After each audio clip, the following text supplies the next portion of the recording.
Hello दोस्तों, कैसे हो आप सब। आशा करते हैं आप सब अच्छे होंगे। आज मैं सिंहासन बत्तीसी की 28वीं पुतली वैदेही की कहानी सुनाती।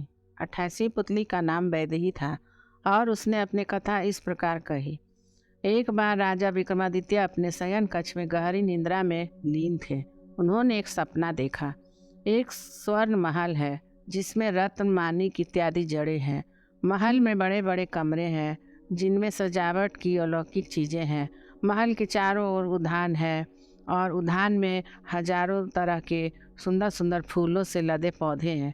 उन फूलों पर तरह तरह की तितलियां मंडरा रही और भंवरों का गुंजन पूरे उद्यान में व्याप्त है। फूलों की सुगंध चारों ओर फैली हुई है और सारा दृश्य बड़ा ही मनोरम है।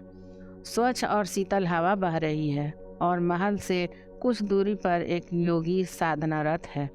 योगी का चेहरा गौर से देखने पर विक्रम को वह अपना हमशक्ल मालूम पड़ा। यह सब देखते देखते ही विक्रम की आंखें खुल गईं।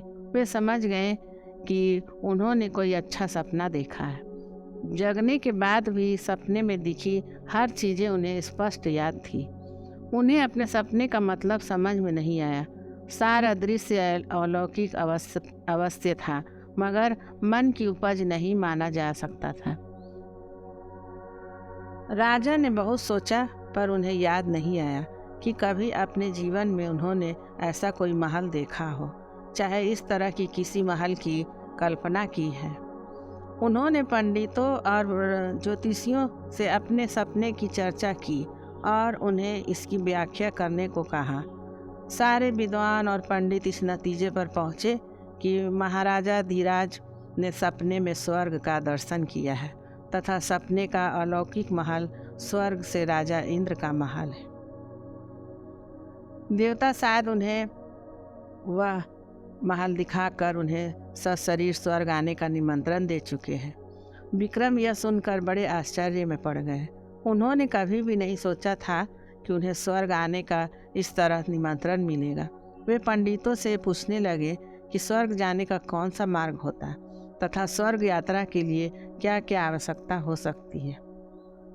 काफ़ी मंथन के बाद सारे विद्वानों ने उन्हें वह दिशा बताई जिधर से स्वर्गरोहण हो सकता था तथा उन्हें बतलाया कि कोई पुण्यात्मा जो सतत भगवान का स्मरण करता है तथा धर्म के पथ से विचलित नहीं होता है, वही स्वर्ग जाने का अधिकारी है।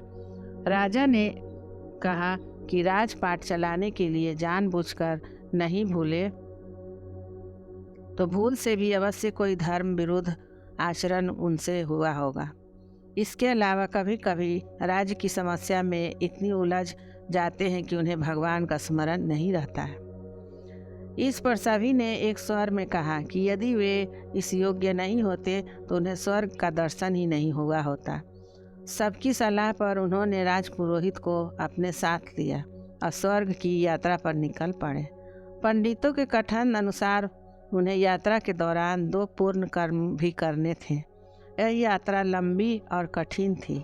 विक्रम ने अपनी राजसी भेष त्याग दिया था और अत्यंत साधारण कपड़ों में यात्रा कर रहे थे। रास्ते में एक नगर में रात में विश्राम के लिए रुक गए। जहाँ रुके थे वहाँ उन्हें एक बूढ़ी औरत रोती हुई मिली।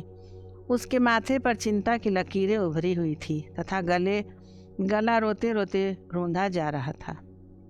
विक्रम ने द्रवित होकर उनसे उनकी चिंता का कारण पूछा तो उसने बताया कि उसका एकमात्र जवान बेटा सुबह से ही जंगल गया लेकिन अभी तक नहीं लौटा है। विक्रम ने जानना चाहा कि वह जंगल किस प्रयोजन से गया। बूढ़ी औरत ने बताया कि उसका बेटा रोज सुबह जंगल से सूखी लकड़ियाँ लाने जाता है और लकड़ियाँ लाकर नगर में बेचता है। लकड़ियाँ बेचकर जो पैसा मिलता है उसी से उनका गुजारा होता है। विक्रम ने कहा कि अब तक नहीं आया है तो अब आ जाएगा। बूढ़ी औरत ने कहा कि जंगल बहुत घना है और नरभक्षी जानवरों से भरा पड़ा है। उसे शंका है कि कहीं किसी हिंसक जानवर ने उसे अपना ग्रास तो न बना लिया हो। उसने यह भी बताया कि शाम से वह बहुत सारे लोगों से विनती कर चुकी है कि उसके बेटे का पता लगाएं, लेकिन कोई भी जंगल जाने को तैयार नहीं हुआ। उसने अपनी व्यवस्था दिखाई कि वह बूढ़ी और निर्बल है, इसीलिए खुद जाकर पता नहीं लगा सकती। विक्रम ने उसे आश्वासन दिया कि वे जाकर उसे ढूंढेंगे। उन्होंने विश्राम का विचार त्याग दिया और तुरंत जंगल की ओर चल पड़े। थोड़ी देर बाद उन्होंने जंगल में प्रवेश किया तो देखा कि जंगल सचमुच बहुत घना है। वे चौकन्ने होकर थोड़ी दूर आए तो उन्होंने देखा कि एक नौजवान कुल्हाड़ी लेकर पेड़ पर दुबका बैठा है और नीचे एक शेर घात लगाए बैठा है। विक्रम ने कोई उपाय ढूंढकर शेर को वहां से भगा दिया और उस युवक को लेकर नगर लौट आए। बुढ़िया ने बेटे को देखकर विलाप करना छोड़ दिया और विक्रम को ढेरों सारे आशीर्वाद दिए। इस तरह बुढ़िया को चिंता मुक्त करके उन्होंने एक पुण्य का काम किया।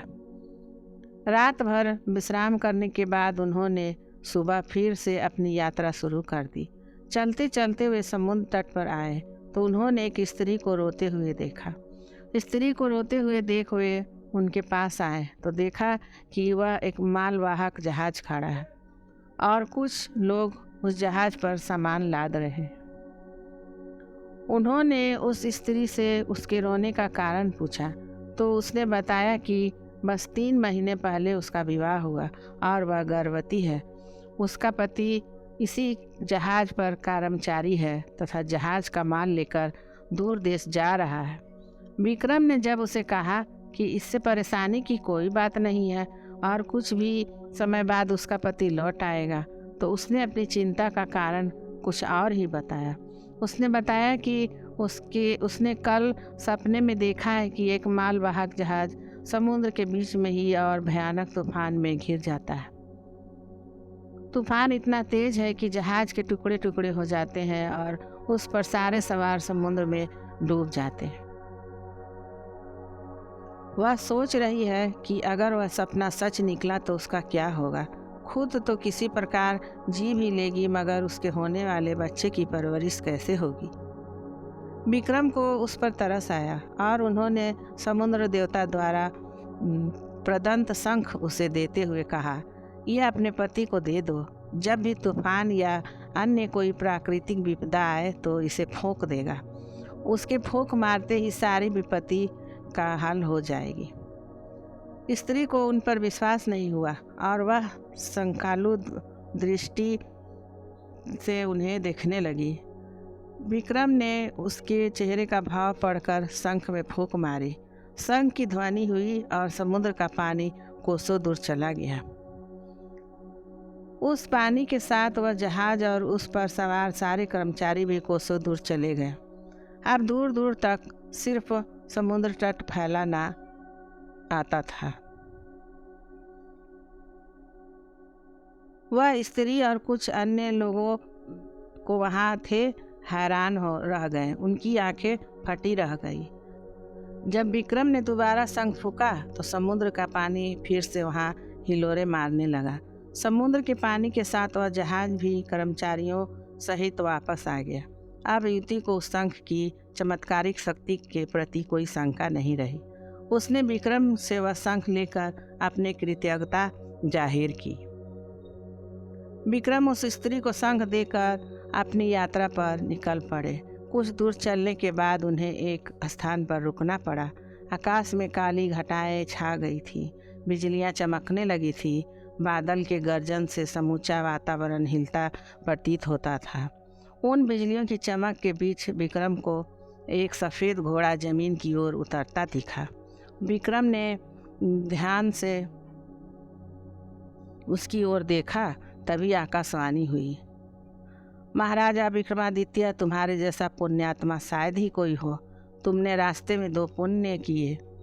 एक बूढ़ी औरत को चिंता मुक्त किया और दूसरे एक स्त्री को सिर्फ शंका दूर करने के लिए वह अनमोल शंख दे दिया जो समुद्र देव ने तुम्हें तुम्हारी साधना से प्रसन्न होकर उपहार दिया था। तुम्हें लेने के लिए एक घोड़ा भेजा जा रहा है जो तुम्हें इंद्र के महल तक पहुंचा देगा। विक्रम ने कहा, मैं अकेला नहीं हूँ, मेरे साथ एक राजपुरोहित भी है। उनके लिए भी कोई व्यवस्था हो। इतना सुनना था कि राजपुरोहित ने कहा, राजन मुझे क्षमा करें, सशरीर स्वर्ग जाने से मैं डरता हूँ। आपका सानिध्य रहा तो मरने पर स्वर्ग जाऊंगा और अपने को धन्य समझूंगा। घोड़ा उनके पास उतरा तो सवारी के लिए सब कुछ से सज्जित था। राजपुरोहित से विदा लेकर विक्रम उस पर बैठ गए। एड़ लगाते ही घोड़ा तेजी से भागा और घने जंगल में पहुंच गया।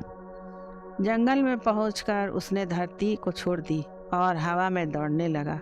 यह घुड़सवारी अप्राकृतिक थी, इसीलिए काफ़ी कठिन थी, मगर विक्रम पूरी दृढ़ता से उस पर बैठे रहे। हवा में कुछ देर उड़ने के बाद वह घोड़ा आकाश में दौड़ने लगा। दौड़ते दौड़ते वह इंद्रपुरी आया। इंद्रपुरी पहुंचते ही विक्रम को वही सपनों वाला सोने का महल दिख पड़ा। जैसा उन्होंने सपने में देखा था, ठीक वैसा ही सब कुछ था। चलते चलते वे इंद्र सभा पहुँचे। इंद्र सभा में सारे देवता विराजमान थे। अप्सराएं नृत्य कर रही थी। इंद्रदेव पत्नी के साथ अपने सिंहासन पर विराजमान थे। देवताओं की सभा में विक्रम को देखकर खलबली मच गई। वे सभी एक मानव के सशरीर स्वर्ग आने पर आश्चर्यचकित थे। विक्रम को देखकर इंद्र खुद उनकी आगवानी करने आ गए और उन्हें अपनी आसन पर बैठने को कहा। विक्रम ने यह कहते हुए मना कर दिया कि इस आसन के योग्य वे नहीं हैं। इंद्र उनकी नम्रता और सरलता से प्रसन्न हो गए। उन्होंने कहा कि विक्रम ने सपने में अवश्य एक योगी को इस महल में देखा होगा। उनका वह हमशक्ल और कोई नहीं बल्कि वे खुद हैं।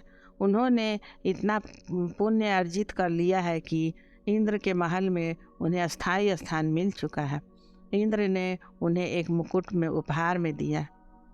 इंद्रलोक में कुछ दिन बिताकर मुकुट लेकर विक्रम अपने राज्य वापस आ गए।